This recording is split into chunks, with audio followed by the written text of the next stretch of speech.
Hello everyone, thanks for tuning in. Before we dive in, please don't forget to like this video and subscribe to my channel so you never miss updates. Your support means a lot. So, here's the gist. The tension is rising in Nigeria as reports emerge that some northern leaders are now joining in the call for Nnamdi Kanu's release. Yes, voices from regions we didn't expect are getting involved, and that's making the story even more interesting.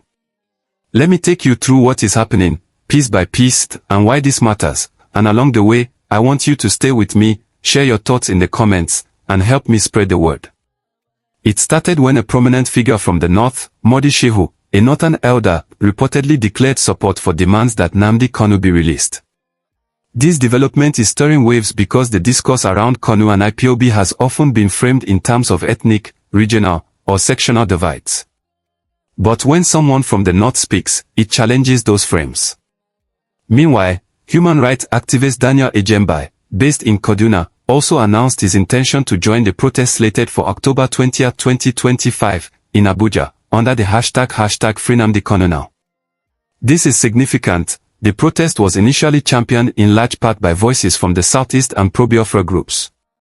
Now that northern activists are raising their voices, it amplifies the pressure on the federal government and shifts the narrative toward a more national concern. You see, this is no longer just seen as the southeast issue. It is taking on national dimensions. It is becoming a question: can the detention or possible release of Kanu be addressed purely through regional lenses, or must it be seen as part of Nigeria's broader challenges with justice, rule of law, and how dissent is handled? Let me place you in context. Kanu's trial has been long, tumultuous, marked by delays, judicial changes, and legal arguments about whether his extradition from Kenya was extraordinary and possibly in violation of due process. Supporters have argued that the continued detention without bail is unjust, and that the case has been politicized. Opponents or critics, including government authorities, say Kanu must answer terrorism or treason charges and that the law must run its course. But when someone from the north, like Mahdi Shehu, says Kanu must be freed, that shakes assumptions. It means the conversation is shifting. Let's talk about Atiku Abubakar, a former vice president, who also threw his weight behind the demand. He described Kanu's continued detention as an open sore on our nation's conscience, and urged that the government either release him or ensure a fair trial. Atiku's statement is important because he is a national political figure, not limited to any single region. So his support adds legitimacy, and gives hope to those who see Kanu's arrest as part of a larger crisis in how Nigeria manages dissent and justice. Now, what could be behind this shift? Here are a few possible angles. 1. Principle over region. Some leaders may believe that rule of law, human rights, fair trial, these are issues that transcend ethnicity. 2. Political calculus. As elections or political realignments approach, many leaders are watching public sentiment. If many Nigerians see Kanu's case as unjust, leaders may align themselves with what they perceive as the popular mood. 3. Pressure on government. By widening the coalition demanding Kanu's release, pressure on the federal government increases. It becomes harder to dismiss the demand as narrow or sectarian. 4. Frustration with how the state handles dissent. If more people see Kanu's case as symptomatic of overreach by security agencies, this may encourage others to speak up. But let me be clear. This is not a guarantee that Kanu will be released. The legal case is still active. The government could respond with pushback, or try to diffuse the pressure. Still, these developments change the dynamics. The story is no longer confined to the usual players. Now, here's something to think about. If northern leaders are supporting this, then what prevents leaders from other parts, say the Middle Belt, or even Western Nigeria, from stepping up? Could this become a cross-regional movement for justice reforms, or will it stay mostly symbolic? Also, how will the people in the north react? Will they see this leader's voice as legitimate or as a betrayal? Will the government push back harder in northern states? These are open questions. As I wrap this first part, I want you to think, what does justice look like in Nigeria today? Should the law be the same for everyone, irrespective of region? Or will regional politics continue to dominate? If you are watching now and you agree that issues like this should not belong to just one tribe or zone, hit like, subscribe, share this video, let the message spread. Drop your thoughts below. Do you see this shift as hopeful, dangerous, or somewhere in between? When we talk about Nnamdi Kanu, we're not just talking about one man, we're talking about a symbol. For many in the Southeast, he represents the fight for equality, recognition, and fairness in the Nigerian system. For others, he represents a controversial agitator whose methods and rhetoric went too far. But for the wider public, especially now, the focus is on how the government is handling his case. So when northern elders and political figures start saying, "Let this man go," or "Give him a fair trial," it shifts the conversation from ethnic politics to national justice. Let's be honest, Nigerians are tired. People are frustrated with how justice seems to depend on who you are or where you come from. Many citizens see the pattern. When some people are accused, their cases are handled quickly and quietly. When others are accused, it drags on endlessly. So, when people like Atiku Abubakar, Mahdi Shehu, and even some northern youth groups join the chorus for Kanu's release, they are not just defending him, they are making a statement that justice should not wear a tribal face. Now, let's talk about the reactions coming from different parts of the country. In the Southeast, there has been a renewed sense of hope. Social media platforms like X, formerly Twitter, and Facebook are buzzing.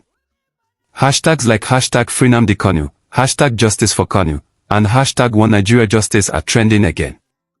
Many are saying that if northern leaders are speaking up, then maybe this time, the federal government will listen. But in the north, reactions are mixed. Some people are praising Mahdi Shehu and others for taking a brave, principled stance.